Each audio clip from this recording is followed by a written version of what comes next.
यो मुलुक दुई ढुङ्गा बीचको तरुल जस्तो छ।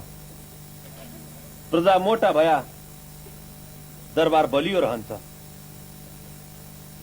राजाका भण्डार भनेका रैतानहरू हुन्।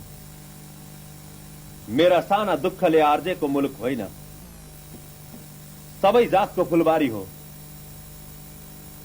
सबैमा चेतना भया। देशका महाजनहरू हाम्रा मुलुकमा आया भने दुनिया कंगाल गरी छाड्छन्।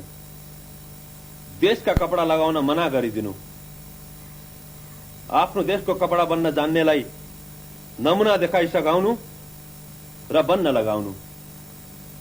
यसो भया नगद विदेश जाँदैन। अन्याय मुलुकमा हुन नदिनु। निया निशा बिगार्न भनेको कुछ दिन्या कुछ खाने। मेरो मुलुक 4 वर्ण 36 जातको फुलबारी हो। जाई कटक नगर्नु, झिकी कटक गर्नु। सबैमा चेतना भया।